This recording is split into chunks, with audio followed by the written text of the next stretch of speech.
Okay, hello everybody. It looks like we are live. We're having some challenges going live on LinkedIn here. All right. It's been a fun tech week. So if you are live in here with me, I was going to do a quick check. Make sure we're going live on LinkedIn too. Yes, there we go. This may be a whole other live broadcast, but this has been a fun week of lots of tech challenges, including my laptop giving me the blue screen of death. So I'm on a borrowed laptop. It works a little differently, and I have my fingers crossed. Cross your fingers with me that this broadcast goes smoothly with all of my borrowed tech that we're using today.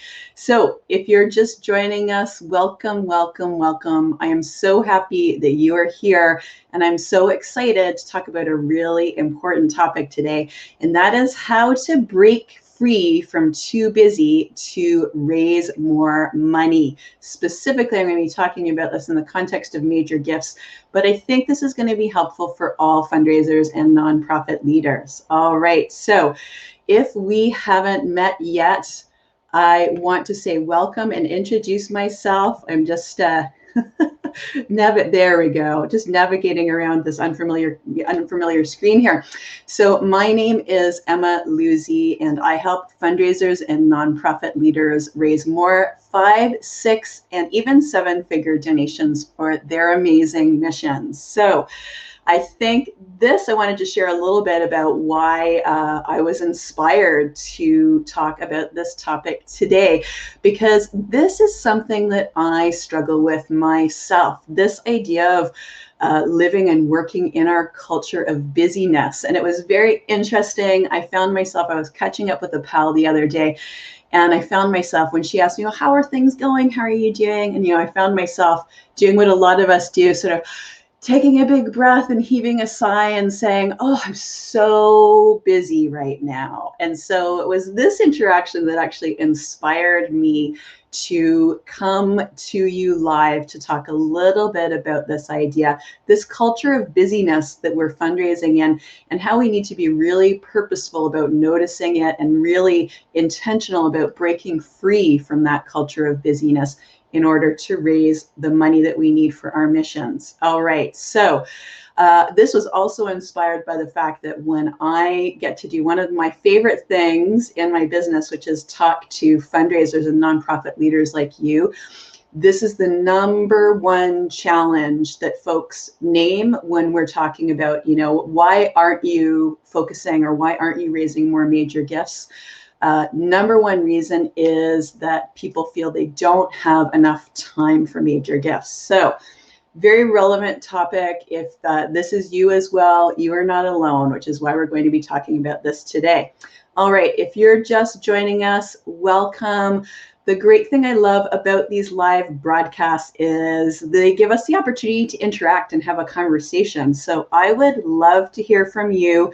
As we have our chat, I'd love to hear your questions. And just to kick things off, I would love for you to let me know where you're joining us from. Go ahead and drop that below so I can say hello. And as we chat, feel free to drop any questions you have, any insights you have, because I would love to hear from you. If you're just joining us for the replay and catching up on the replay, welcome. You can go ahead and use the hashtag replay as well. All right, so with that, I'm going to go ahead and get started. So I'd love to hear from you. Let me know where you're joining us from. And as I chat, if you have any questions or insights, let me know that as well. So I want to start off by talking about this idea of exploring your relationship with time. Now, I'm going to be covering a lot of practical tactics, but I wanted to start off by talking about something else that's really important, and that is our mindset around time. For me, when I first started my business, this was just such a common refrain for me, more so than in any time throughout my fundraising career, there's a constant refrain in my head. I just don't have enough time. right? It was probably always there, but I think it was starting to work with a great coach really helped me start surfacing some of these ideas, or, you know, that were operating in the background I wasn't really aware of, and just made me realize that I had some beliefs related to time that weren't serving me well. So I want you to try this exercise as well. It's a super simple one. You know, when I talk about time, I want to know, what is the first idea or thought that pops into your head? If you're brave, you can go ahead and drop it below. When I talk about time, what's the first thing, especially in the context of your fundraising, what's the first thing that pops into your head? If you're feeling brave, go ahead and drop that below. And hello, Erica, joining us from Omaha. Welcome. So, you know, I think for most people, this is a really common one, right? I'm not alone in that. My first thought is time. I just don't have enough of it. That's my first, most immediate thought, right? And I think what that is a bit of a scarcity mindset when it comes to time, right? We talk about that scarcity culture that can exist in our nonprofits, and the way in which that scarcity culture can actually really significantly negatively impact fundraising. But we also have a scarcity mindset when it comes to time, right? And if you are like me, you probably do have that thought of like, I just don't have enough time. Andrea's saying, oh, this is one of my favorites too. This week or month or year just went by so fast. I think, Andrea, I literally typed that at the opening of an email that I sent this morning to someone, is like, where did August go? How is it September already next week? So this is such a common piece, right? And it's so interesting you mentioned that, Andrea, because I don't think I was even aware myself of doing this, despite having done pretty significant work around, you know, my own beliefs related to time. So it's so interesting when you start just observing that and becoming a little more self-aware. And what scarcity mindset around time does, it ends up feeding into ways of working that don't feel great, right? So we don't feel really good when we're time pressured and we're too busy.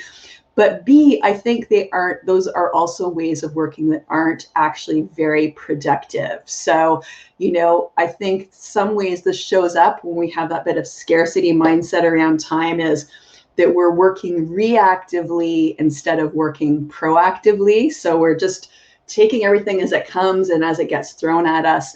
And another big piece I see a lot of people engaging in is this approach of multitasking, right? So I want to talk a bit about multitasking, because multitasking, you know, I remember when I started off my career, it was sort of seen as the mark of, you know, a really effective person, that you're able to multitask. I still see some job postings that ask for multitasking skills. And really, if we truly want to break free from busyness, we need to stop multitasking and we need to start minimizing distractions. Here's the challenge, right? Is that we've discovered, I think, maybe even over the last decade or so, that basically our brains are just not designed to multitask, right? Our brains are designed to focus on one thing at a time, or one task at once, right?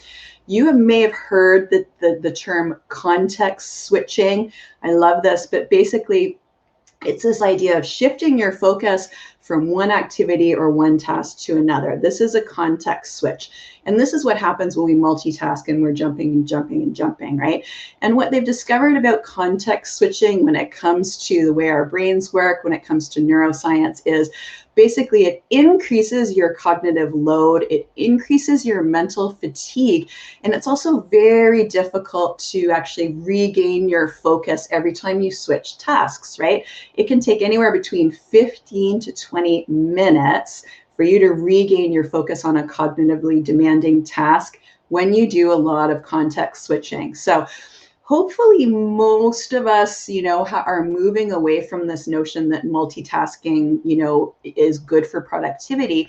But I find there's, even if we've given that up, I do find that there is still a way in which we work in terms of our days tend to be rife with context switching. Hello, Nadia, welcome. Thanks for joining us.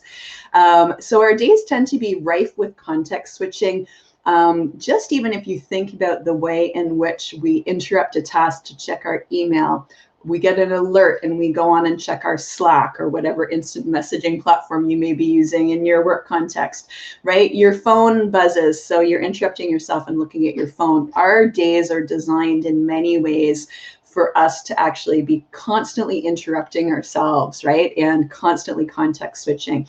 So it's something useful to start thinking about, right? Every time you interrupt yourself to actually check your email, something again I've been working on, right? That's context switching, and that's really having an impact on the way you're using your time, right? As well as your feelings of busyness. So being able to focus even for small blocks of time, even for 25 to 30-minute blocks of time, can be tremendous. Making sure, you're not checking your email, you're not checking, you've got your phone put away.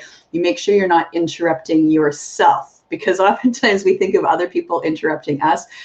What often happens is we're interrupting ourselves to do things like go on and check emails. And this is so challenging, right? Because I recognize, all of these social media platforms, all of these platforms, basically, they're designed to attract a maximum amount of attention from you, right? So you really need to be purposeful about how you're designing your day and using your time in order to minimize that context switching, and let go of this idea that multitasking is actually an effective way to work. So we've now recognized it is not. So let's stop also including that in our job postings, and making sure that we're not kind of idealizing this approach to work, because it's not healthy for us, it's not healthy for our organizations. So that is my second thing I wanted to talk about, is this idea of ensuring that we are breaking free from multitasking in our goal to break free from busyness. Okay. The third thing I wanted to talk about, if you're just joining us, I want to say welcome. Go ahead and let us know where you're joining from. And if you have any questions or comments as I chat, go ahead and drop those below as well. I'll be sure to answer any questions you have before we wrap up today. It's one of the things I love about live broadcasts is they can be a little more interactive. And, oh, is my sound okay? Goodness me, I just realized I don't have my headphones in. Nobody's complained about the sound yet, so it must have been okay. Oh dear. It's just been one of those tech weeks, my friends. All right, so hopefully that improves things if it was an issue before. All right, so third thing I wanted to chat about is the idea that I want you to start recognizing that you have more control over your schedule than you think. I'm hearing sound is good. Thank you. Having a good laugh here. So you have more control over your schedule than you think, right? I already talked a little bit about this idea that most of our interruptions are actually self-interruptions. It is interrupting that task to check your email, break focus to, check an alert on our phone. And I want to say, even for those of us who are working in cultures where there may be a culture that there's a quick response expected from an email from your boss, for example, I think I want to say that, it's still a quick response if you finished a 20 or 25-minute focus period, right? So if you are working in a culture that expects an instantaneous response, that's something to have a look at, right? Especially if you're a leader yourself, if you've gotten into, that culture of expecting an instant response on Slack, on instant message, on email, we really need to start self-reflecting about how that might be impacting our effectiveness when it comes to fundraising, right? Because it's basically building in the expectation of an instantaneous response to some sort of message is building in a culture of interruption. It's building in a culture of constant context switching, right? So, I really want you to think about, even if you are in a more junior position and you do feel like, you have to be like more responsive to incoming requests, even like you can still be responsive, right? But with not necessarily being like instantaneously responsive. And if you are in an instantaneously responsive culture, that's worth talking about, right? That's definitely worth talking about because it's having such a big impact on our effectiveness and our ability to fundraise. So just something to self-reflect on and have a look at. And if you are someone, if you're still feeling a little skeptical, which a lot of people do, when I say you have more control over your schedule than you think, if you're feeling a bit skeptical when I say that, I want you to think about this next suggestion very seriously, right? And that is the idea of becoming more aware of how you are using your time. So becoming more aware of how you are currently using your time. I had a total breakthrough on this when I read Laura Vanderkam's book. It's called 168 Hours. You have more time than you think. Now that title just grabbed my attention. And at that time, of course, I was very much in my very early days of business and very much hearing the refrain in my head of, I don't have enough time. So this book was really helpful. Laura is very interesting as well because she is someone that does a lot of work and thinking around time. And she also, I think, has 3 or even 4 small children. So, you know, if you are someone who's trying to balance kid and family and work, it might be a worthwhile read for you. And what Laura really talks about is just this idea of thinking about time differently and developing a bit more of an abundant mindset around time. And one of the core premises in that book is actually the idea of tracking your time, right? So she suggests doing an exercise in which you actually sit down and track how you're using your time. And this is a short-term exercise. You don't have to do this all the time. You know, I think she suggests doing kind of like a few days in a row just to get an idea of your patterns. It can be very simple. You can do this in a notebook. You can do this in a spreadsheet. I have a great online tool I love to use. It's free. It's called Toggl, Toggl. Many ways to track your time. But this is such an interesting exercise. You don't need to share this with anyone but yourself. This is an exercise for you.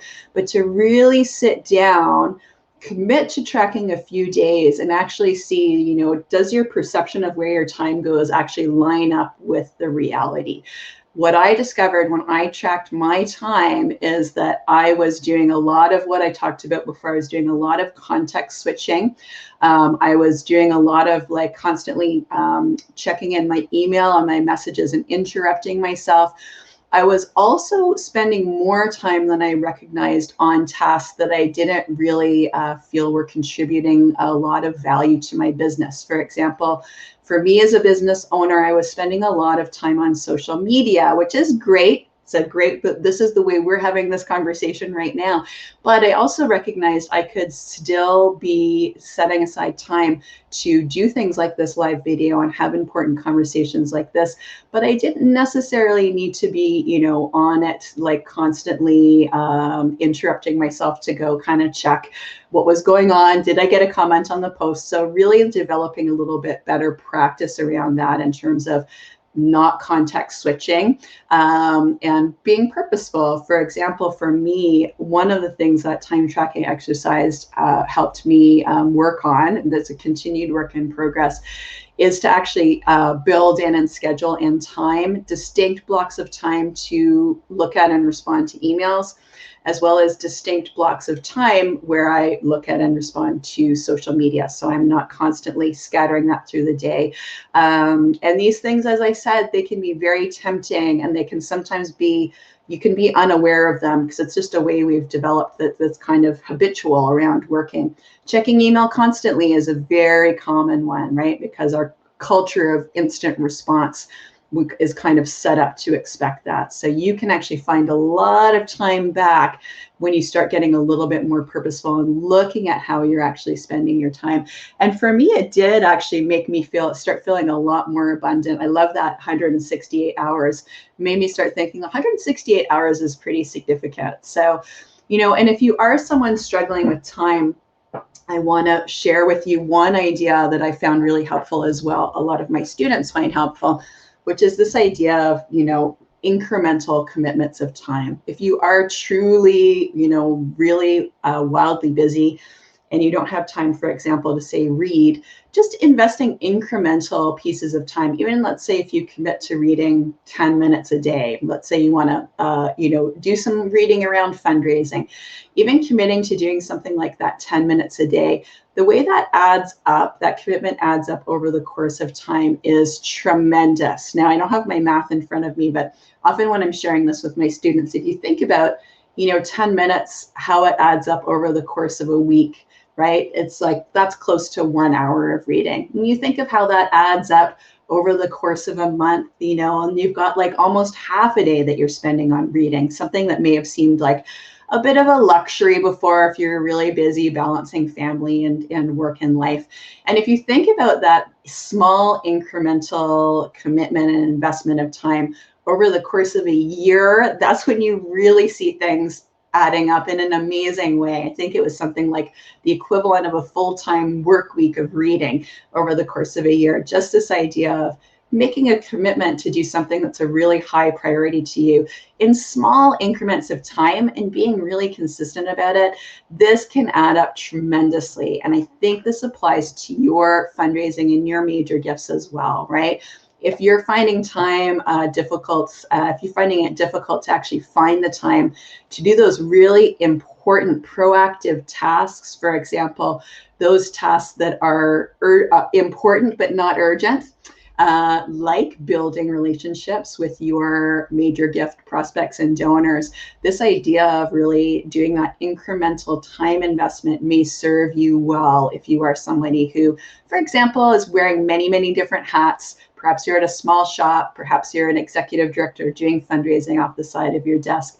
If you just think even about carving out half an hour a week to do that relationship building with donors, that can add up tremendously over the course of time if this is something you're really, really struggling with. So I want to recommend that to you, this idea of that commitment to, even using small incremental chunks of time, and how that can add up to have such an impact over the course of time. So hopefully you're finding this helpful. If you have any questions or insights, or if there's anything you are struggling with when it comes to time, I want you to go ahead and let me know below, because I would love to hear from you. Is what I'm sharing helpful, and is this resonating with you? Or maybe you're still feeling a little skeptical. That's okay too, because it is. We have a lot of habitual patterns. We have a lot of cultural beliefs and workplace culture beliefs around time that can be very difficult to spot and really impact our work and our feelings of busyness. So taking a quick sip of my water, and then I want to just wrap up with this really important idea of starting to think in terms of priorities, right? Like, especially if you're at a smaller shop and you are wearing multiple hats, you may be trying to juggle many, many, many different tasks. And in this case, for me, as a small business owner, this has really helped, is this idea of identifying and evaluating my priorities and doing this on a very regular basis. So I now actually identify and reevaluate my priorities on both a weekly and a daily basis, right? And I want to assure you, this can take like a minute at the beginning of the day. This does not have to be a complex idea, right? This idea of just like sitting down and saying, okay, what 3 things do I need to accomplish today? What are my highest priorities for the day? I need to get these done. I need to make sure I don't get carried away by, context switching and reacting. And just like constantly seeing that as a sort of living, I see that as a living and ever changing thing in my work, is that I'm like, what are my priorities? What do I need to get done this week? What am I prioritizing this week? And what am I prioritizing today? And it really helps me if I do get off track, which certainly happened this week when I had a tech meltdown and I had the blue screen of death on my laptop. It also enabled me to say, like, okay, it's okay. I lost a day almost with tech issues. It's very stressful, but I'm really clear on what my priorities are for the week. So I can then juggle things around the next day to make sure that I'm actually focusing in on those things that are really important for me to get get accomplished. So I'm not just reacting to emails as they come in. Andrea is saying, oh, good. I'm so glad you find this helpful, Andrea. You inspired me to grab my fundraising book and spend a few minutes reading it today. This is tremendous, right? This is tremendous. And I love this idea too, as someone who is pretty busy. Even when I do track the time, there's a lot going on in that time track. And I love this idea. It's one of the things I've actually built into my mornings before I start work, is that I have a book on the go, and I try and read that book maybe 10 or 15 minutes with my cup of tea before I, dive in and check my emails and start doing that reactive work. So this can be tremendous for sure. And this is one of the ways why I've been able to do things like read books like Laura Vanderkam's 168 Hours is in small increments with a regular commitment. And I think, this can be great, can be very energizing for you. And that feeling of accomplishment, right? Of actually being able to be like, hey, I read this book, I learned something great, I'm going to implement it now. And perhaps even being inspired then to implement this idea of, oh, I learned actually something new and interesting in this book, and I really want to carve out the time in my week to do that too, right?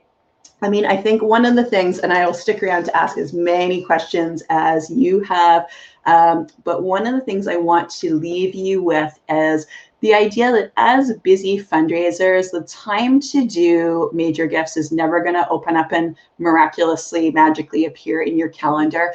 We actually need to be really purposeful. We need to create the time that we need to build those major gift relationships, to grow that major gift program. Because the fascinating thing about major gifts, individual major gifts, is they are, when you're thinking about priorities, often important, but not urgent. So that event you have going on that has built-in deadlines may take priority. The grant that has a deadline coming up, all those deadline-driven pieces of fundraising, they will take over your schedule if you're not really intentional about prioritizing and carving out, creating that time on your calendar to build those important relationships with your major donors.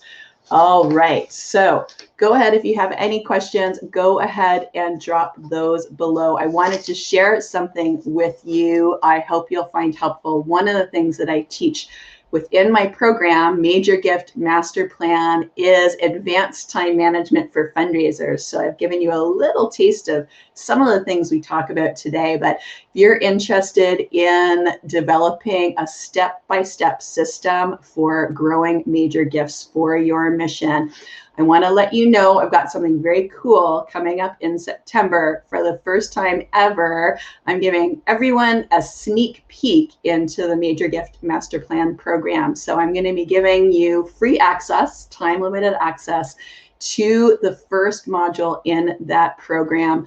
And I want you to keep an eye out for that if growing your major gifts is something that's a high priority for you this year. You want to start learning not only how to create that time on your calendar, but how to most effectively use that time to land more 5- and 6-figure donations for your mission. You aren't going to want to miss this. So you can find out more about this. Best way to do that is actually join my email list. You can find that on my website at 𝗃𝗶𝗱𝗲𝗃𝗶𝗱𝗲.com, and I'll put that up so it's easy for you to see. So I hope you'll stay in touch actually, and keep an eye out for that, along with other various free trainings I have coming up.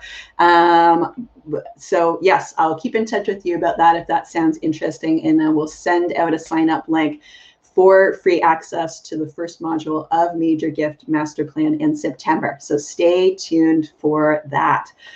All right, my friends, with that, am going to wrap up. And yes, you can let me know, even if you're catching up on the replay, if you have any other questions for me, go ahead and drop them below, because I always come back and check out, check your questions out, check your comments out, and I love to hear from you. So It's been great talking about how to break free from busyness and raise more money for your mission.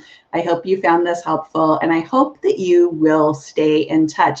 Let me know if you implement any of these ideas that I shared today. Let me know how they're working for you. All right, with that, I'm going to go ahead and wish you an excellent rest of your week, and go ahead and implement some of these ideas that I shared with you today. Perhaps it's even just the carving out 10 minutes a day to do something that's really important for you that you haven't previously found time for. So, all right, stay in touch, my friends. It's been great chatting with you, and I will see you soon.